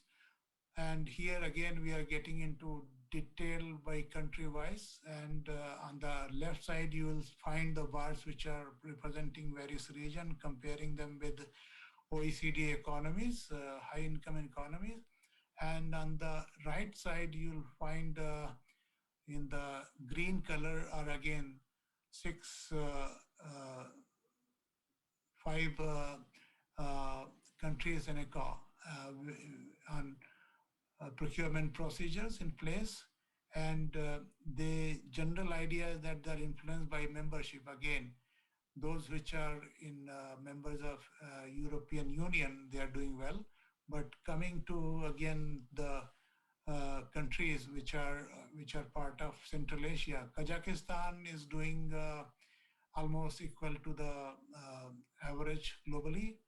Tajikistan, Uzbekistan, Afghanistan, and Kyrgyz Republic are in the descending order, as you can see on this graph. And and the last slide, the last but one slide here is on the regulatory quality of PPP contracts management. So most of the ECA countries are above global average. That means the law and regulations devote enough attention to this area there. And difference among economy remains, showing a lot of opportunities to improve. And again, I will focus on those economies which are part of Central Asia here. And Kazakhstan, Afghanistan, Kyrgyz Republic, Tajikistan, and Uzbekistan in reducing order. Now, I'll go to the last slide, which may be of interest to the industry who would like to bid for opportunities in World Bank. And World Bank annual financing of projects is in the range of $80 billion US. You can find the details of the business opportunity on the guidance on finding business opportunity at the link provided here. And you can also look at the video of our Chief Procurement Policy Officer who talks about the opportunity in World Bank finance projects. And the first link is on the report detail. And I will just... Hello, my name is Enzo Rentis, and I'm the Chief Procurement Officer at the World Bank. So I would like to talk to you about opportunities to bid for contracts on the projects that World Bank finances around the world. Okay, and that video is playing, yeah? But we can't see it. Successful bid. Let me share four reasons why you may want to consider bidding for World Bank finance procurement Chief Procurement Officer is First, the World Bank has a huge and diverse portfolio of projects. To look at later in the detail, and I come back to the last screen which I was sharing. The bank finances procurement worth about $80 billion in US all other reports. I'm here to answer. Our annual operational procurement is between 14 and 20. Thank you, and please, the video is still playing in the background, by the way. The link is it gone now? Okay, good. So thank you very much for that excellent presentation. That completes the the presentations and to remind everybody that all of today's presentations will be sent to those who registered for the event, and a copy of the video of the proceedings will also be available for anybody who would like to get a copy. We are technically over time, but there's still almost 100 people online. We have a number of questions, so we will move on to those questions. The first one I'm going to direct to ADB, Takeo or Shantanu, whichever of you. The question relates to more data sourcing. The specific question refers to the work that was done in Tajikistan with ADB in 2016, which was an extensive exercise gathering information about public-private partnership and led to some changes. And then the question that derives from that comment about the work is, from what source did you obtain information, or do you, I guess, obtain information on public-private partnerships? So just generally asking the question, where is this information available? How do you bring it all together to get a full picture? And can I also just add to that my own addition, which is to ask you about coordination. We've presentations today from EBRD, from USAID, World Bank, and ADB. How do you coordinate on PPPs? I'm assuming it's not a case that you're out there looking to see who can grab the best PPPs to manage them. Is there a coordination process as well as kind of data sharing and data information? How do the organizations work together in order to create the kind of full picture? So, Takeo or Shantanu, could I ask you maybe to pick up on those, please? Yeah, thank you, Chris. Thank you for this question. I was kind of wondering when I was looking at this question, I couldn't really get the actually question itself, but I mean, typically, we just go directly to the government and then also, relevant agencies to gather those data. And then particularly we have, resident office, local office in each of those countries, and then we have day-to-day communication. And then I don't think we have done anything in Tajikistan yet, but in some of other countries, we are recently preparing a kind of database called PPP Monitor, which summarizes key kind of PPP environmental issues, and then basically share information with the government as well as also investors. So when we try to compile those kind of the database about PPP in some of those countries, in addition to those day-to-day engagement and then also data gathering from the government, we also work with experts and then also consultants who can also collect data from different sources, including public domain as well as also some other agencies.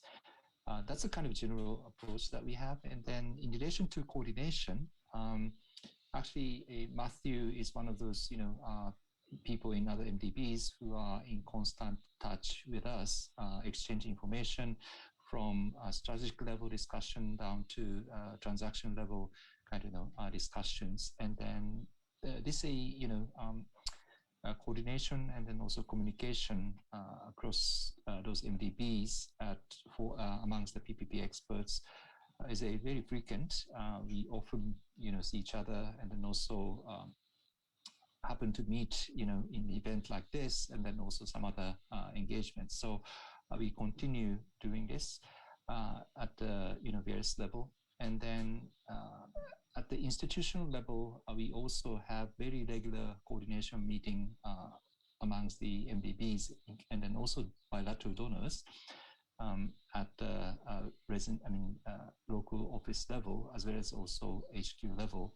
And then when we try to just come up with a country strategy, it's a kind of overall strategy for lending and then lending operations. But we always have a coordination meeting with the donors to make sure that our approach is somehow aligned, or at least, wouldn't create any conflict or redundancy, and then to be more efficient.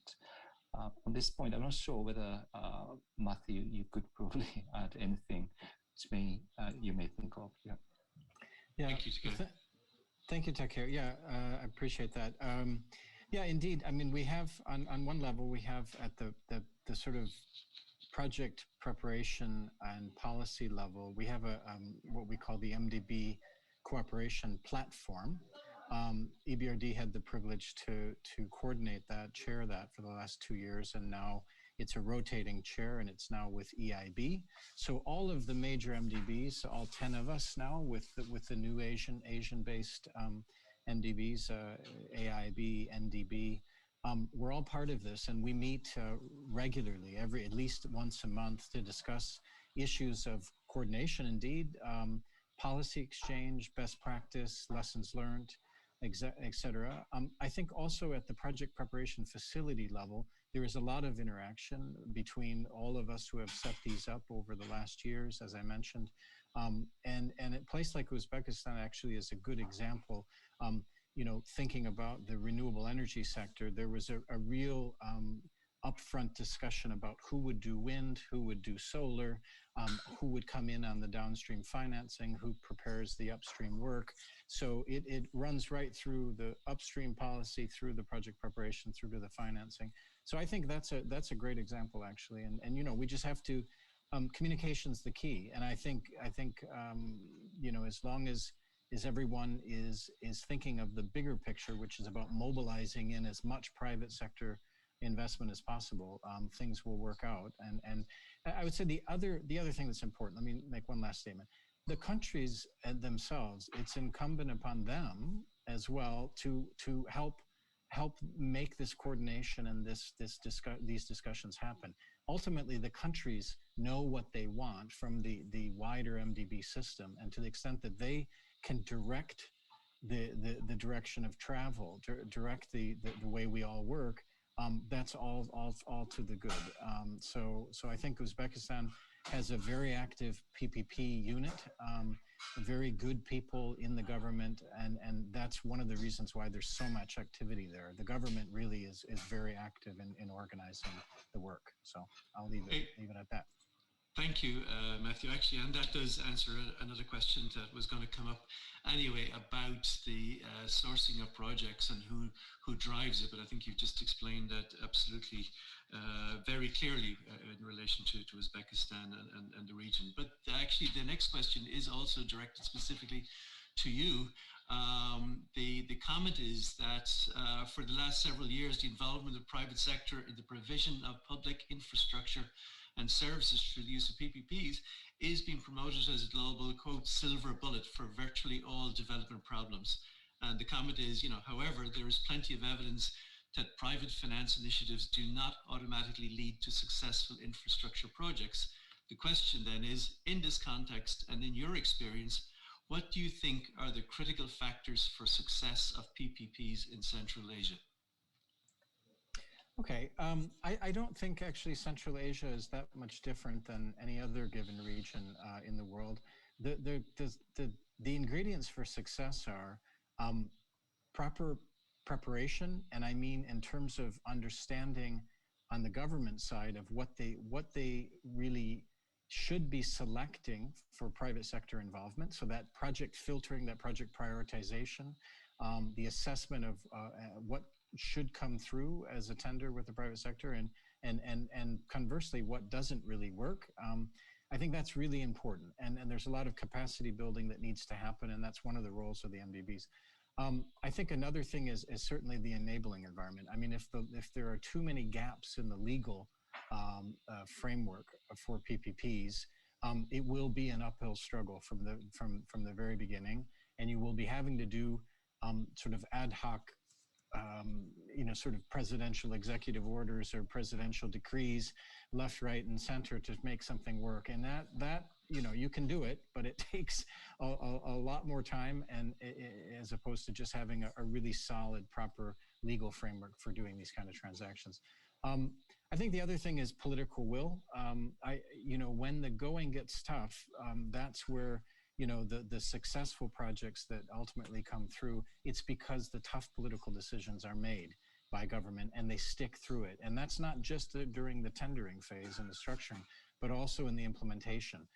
Most PPPs are structured with what's called availability payments, ongoing payments over many, many, many years.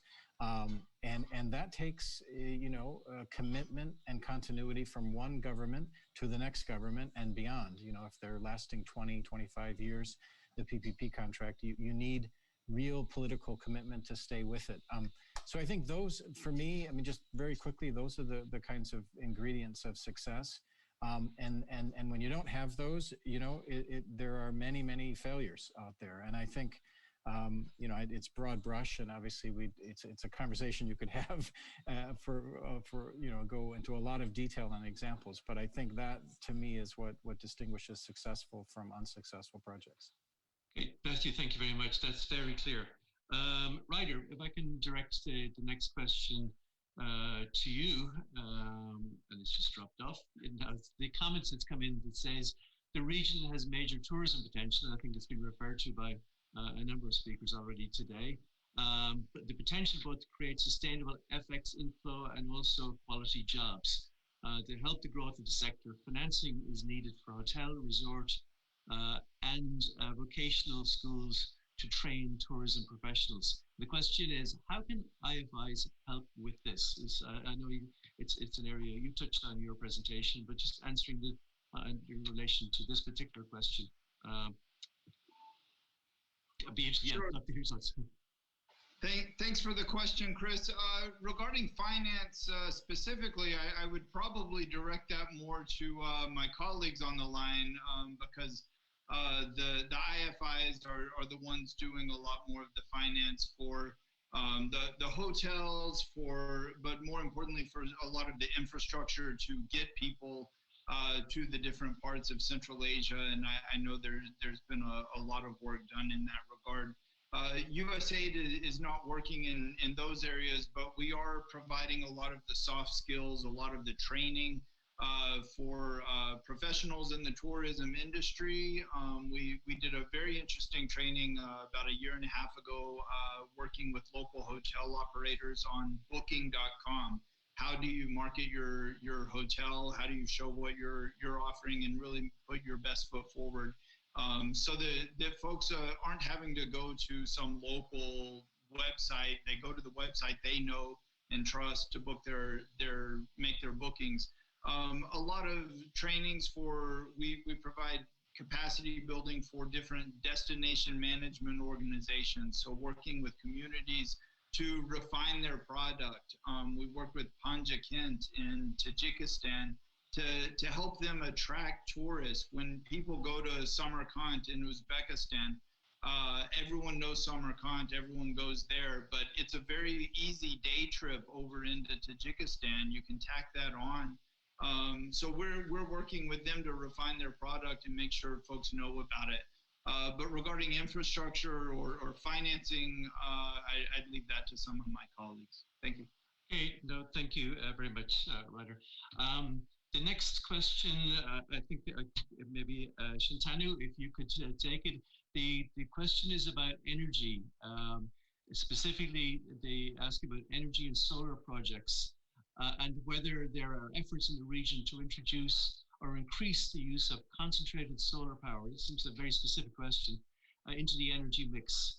And I guess you were talking about the solar projects in the Navoy region. Is this something that you can address, concentrated solar power in the energy mix? I mean, I can address that. Yes, so absolutely. I mean, we're open to any kind of supporting any form of technology. I mean, we have historically supported one project in India right now, which uses the CSP technology, but it's frankly, to our knowledge, it's not really fully developed yet. So basically, most of our interventions have really been on the traditional solar PV technology. But yes, subject to satisfactory technical feasibility and the cost element as well. I mean, our understanding is that CSP is definitely much more expensive at this current stage of time compared to PV. So, but yes, I mean, subject to a robust technical feasibility, there is no reason why we should not, on a case-by-case basis, be supporting other technologies that are suitable for the grid as well. So, thank you very much, Shantanu. Okay, moving on. The next question is more specific about Afghanistan. And there are actually two related questions here. This first one, from your view, how can countries from Central Asia collaborate with Afghanistan on PPP projects? Maybe he suggested maybe some ideas regarding cross-border projects with the creation of integrated infrastructure in Afghan border and neighboring countries. And I guess we've had some of that anyway with the slides looking at the power transition systems, the CASA 1000 and other projects, I guess, do address that. But before I pass the question to panelists, the second question related, it is, what is the mission of ADB, USAID, World Bank, EBRD for infrastructure PPP support if peace negotiations will be successful, and what will be their mission if peace will not? So I guess just to tidy up that question, the question is what is the appetite for PPPs in Afghanistan at this stage? We can certainly see the cross-border and the energy, electricity side, I guess, which was clearly explained. But what is the appetite? Is it a case that that you're waiting to see what happens in Afghanistan, waiting to see if peace will kind of be maintained, or is there an appetite to go into Afghanistan with PPPs right now? I'm not really sure. I so can we willing to take this? I can start, if that's okay, Chris. Thank you. Yes. Yeah, sure. So yeah, so on the first question, absolutely. I mean, from ADB's perspective, one of our strategic agenda is, of course, to support regional cooperation. So, CASA 1000 was mentioned earlier, and we're also doing a significant pipeline project, the Turkmenistan, Afghanistan, Pakistan, India pipeline, TAPI project. That's been going on for a long time. So I guess I will just stop at saying two things. One is that, for the private sector to really get involved in these types of initiatives, there needs to be absolutely strong and watertight, government commitments across the region. These are all very strong G2G projects, and unless there's a strong commitment and a seamless commitment from all the governments, these things don't move. And we have seen that with all these multi-billion-dollar initiatives in the region, they really haven't moved to a stage where they are suitable for private sector investment, number one. And number two is, of course, a bankability issue. I mean, the contractual, the robustness of the contractual structure doesn't really differ in any form or manner when it's a cross-border investment as opposed to a domestic investment. So, I mean, again, who's the off-taker that we're talking about? Is it DABS in Afghanistan? DABS is bankrupt. I mean, we know that DABS is not creditworthy, and there will be a significant requirement to shore up DABS's creditworthiness as an off-taker. So that item doesn't change whether it's a cross-border, project selling power into Afghanistan, or whether it's a domestic project, which sells power to Afghanistan. So those are some of the generic issues that need to be addressed, fundamental issues that need to be addressed to kind of, foster a spirit of kind of, bankability in these regional types of projects. But we are all for supporting these. We have done, ADB has done a lot of such cross-border projects, may not be in Central Asia, but we have success stories of, hydropower projects exporting from Laos to Thailand and so on and so forth. So it is in the strategic agenda. We do understand the value and the potential of regional cooperation. So this is clearly a thing. But eventually, the governments can do it. But to be able to really attract credible private sector investment, it all boils down to bankability at the end of the day. And frankly, there's a long way to go in the region. Before dollops of private sector can come in to support those types of initiatives. And in terms of the second question, I mean, peace, no, I mean, we're open for business. Quite frankly, as I mentioned, we have in Afghanistan. I mean, we have a very, very, very, very focused approach towards what we call fragile and conflict, affected in a situation, FCAS countries, and Afghanistan is obviously the most important of that, I think. So we have done in 2019, we did the, solar project in Kandahar. 2020, we've done Mazar. We are selective. We try to mitigate any political risk arising out of violence and those types of political events as much as possible by finding mitigants. I mean, the security situation is very, very, very, very closely coordinated during the project implementation stage. And, we are, in fact, we are looking at some projects which are right now, right at the heart of, areas that are controlled by the Taliban and things like that. So clearly we are open for business. We take a risk-based approach towards looking at those projects, but the sponsors are there. We do have a set of domestically entrenched sponsors in Afghanistan who are very keen to further these projects. So as long as the equity is there, I don't think the multilaterals can shy away citing political violence, because it is in our mandate to really support projects in those conflict affected areas. Of course, we also, as I said, we get support from donors, and we cannot support very large projects clearly, but we are definitely open for business. Yeah. Okay. No, that's great. I think that's I think there's a lot, we hear that a lot in our business, these sort of questions that people ask very basically. They have a view of the region, and so it's good to hear that you are open for in this areas. Anybody else would like to add something? Yes, I come in because I was based in Afghanistan for 3 years, so I can also relate to the real stories there. So World Bank has been engaged with Afghanistan since 2002 in the recent period. And we have worked on various things, including the reforms. So on public-private partnership specifically, I worked on CASA 1000 project, and that's not a PPP project, but an energy project. And we made the bidding process successful there, reducing the cost from $800 million to 343 for HVDS converter station. On PPPs, bank has engaged with the government of Afghanistan. When I say bank, I mean World Bank.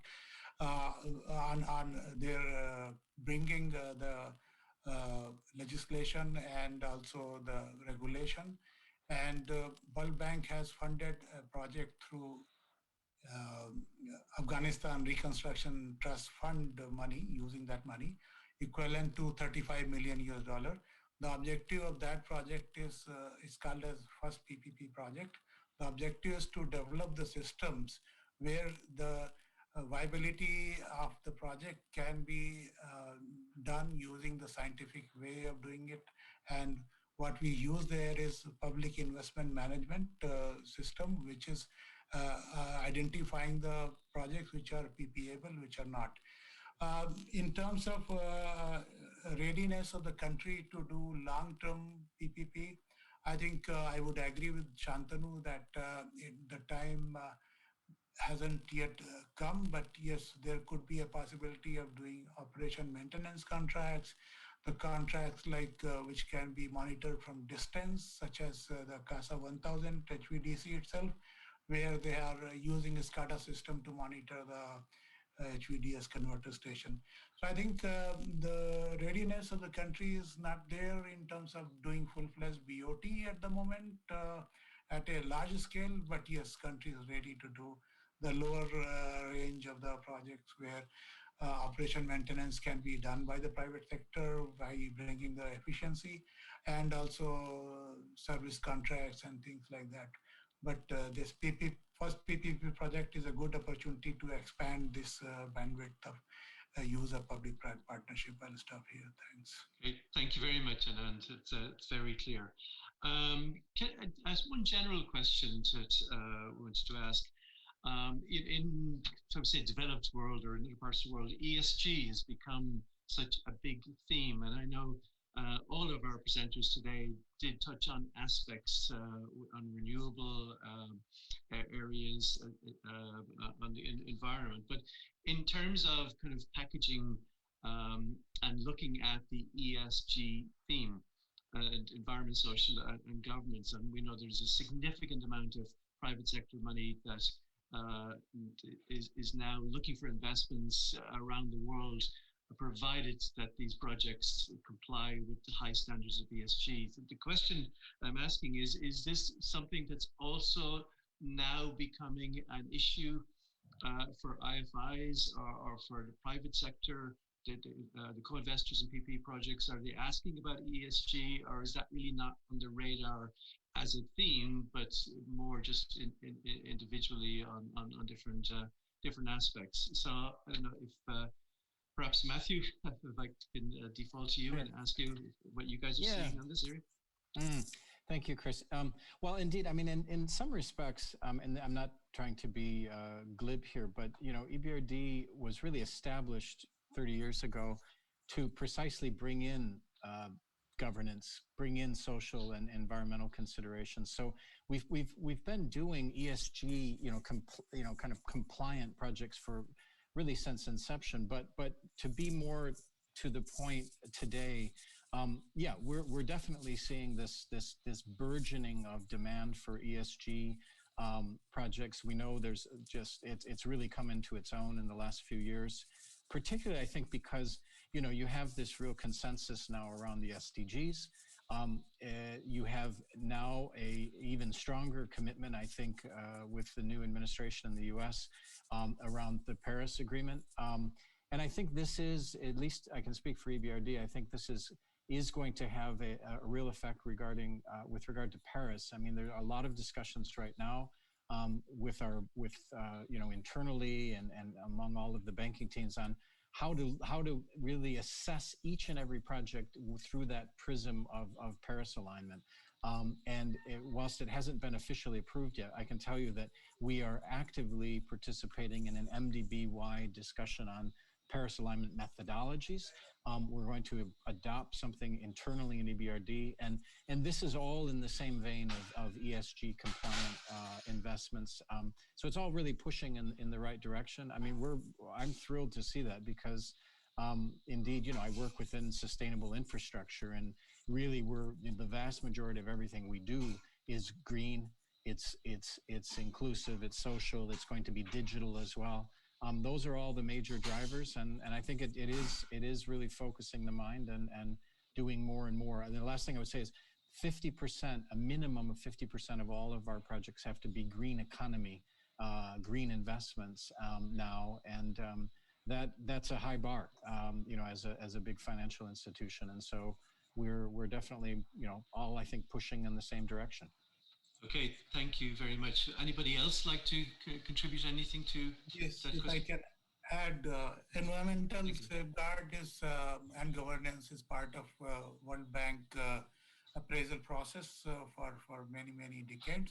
And we have also been talking to G20 for implementation of quality infrastructure investment principles, 6 principles, which are focusing on ESG as core or the heart of the project investments. And in World Bank, we also have sustainable procurement guidance, which came out in 2016. And we are having several projects which are focusing on including even sustainability as one of the important criteria for public procurement in the countries where the countries are willing to go sustainability route. So, and our private sector arm, IFC, they have a strong environmental safeguard team, which also looks at environmental safeguard before they give a nod to financing or putting equity in any of the infrastructure projects.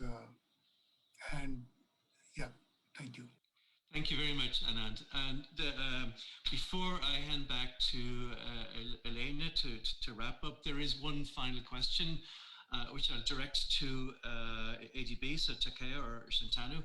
The question is, taking into account that PPP is still a new activity in Uzbekistan, can you describe what kind of issues are you facing typically in the development of PPP projects in Uzbekistan?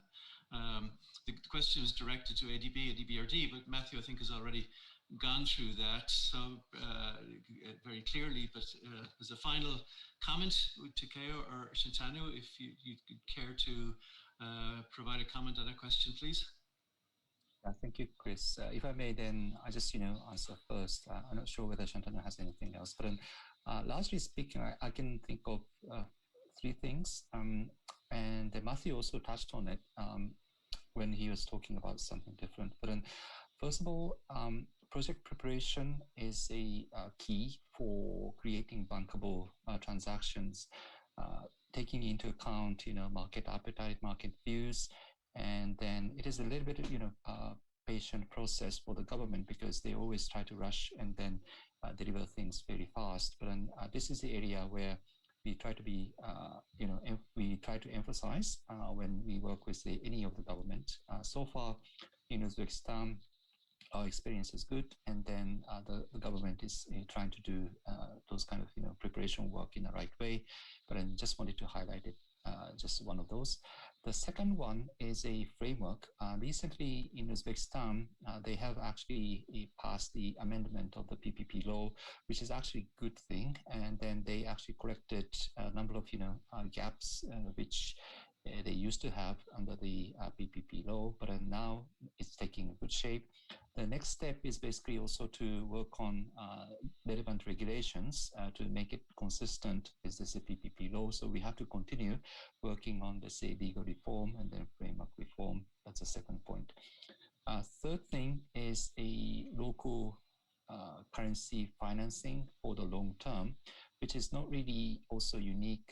Which is not really a unique issue for Uzbekistan, but in general, it is an issue with many of our borrowing member countries. And then we are also trying to work with the government to set up certain kind of vehicle or mechanism through which a local currency financing can be provided for long term to those PPP projects, because it's very scarce and then also very needed when revenues are also denominated in local currency. So perhaps those are the kind of 3 points which I just wanted to share with you. Thank you. Great, excellent. Thank you very much. Okay, we're now just coming up to the top of the hour, so just for me to thank the panelists very much, Takeo, Shantanu, Matthew, Ryder, and Anand. Thank you very much for your excellent contributions today. To remind everybody that the presentations will all be available and sent to those who have registered today's event, so you'll be able to follow them in more detail. So thank you very much for your attention. And Elena, I'll pass back to you. Sure. Well, thank you so much, Chris and Mark and Danica, Matthew, Takeo, Shantanu, Anand, Ryder, my colleague, Alex Nemchenko, for being here with us and for explaining and presenting to the private sector your vision for the private-public partnerships. And as Takeo just mentioned a few minutes ago, indeed, the kind of like the attitude, I think, and the environment for PPP, even within the Central Asia region, does vary. So I've seen, I think we also a few questions and comments that came from Tajikistan, from Pirumshu, who is responsible for PPP. And just for your information, we are now working with the governments of Tajikistan and Afghanistan on a separate PPP event. Again, all our events are driven by the private sector. They're driven by American companies such as Medtronic and GE and all the others that would like to know more where the money is coming from and where the money go to, and whether there are particular sectors, be it energies, healthcare, tourism, and etc., would be worth pursuing through the PPP platform. Just for your information, there are 2 more events that are coming up in the pipeline. We're going to have an exciting discussion with US Exim Bank on their program for China and transformational exports and how US companies can compete in Central Asia and globally. We're also going to have a conversation with American investor Dan Patterson of Silverleaf on his engagement in the cotton cluster in Uzbekistan and how the firm is addressing labor issues, adult and forced labor issues, and how they're going to make it more ethical from the sourcing point of view. We're going to have an ILO representative who is going to also acknowledge that Uzbekistan has made significant reforms and changes to abolish forced labor in the cotton area. Once again, 3 exciting events. Please stay with us, and we will send the recordings that Chris indicated of this event, and we will share the invitations for the upcoming 3 events with you. And once again, if you have any questions, please let us know. We appreciate the speakers and participation. We definitely know that this is not going to be our first and last event. We will be delighted to host you for another group conversation or for an individual conversation with your particular institutions and our audience. Once again, thank you so much, and we look forward to seeing you again. Please stay safe and healthy. And Chris, wonderful moderation. And again, my kind of like my address to the audience and to the panelists. If you ever need a great moderator, Chris is one of them.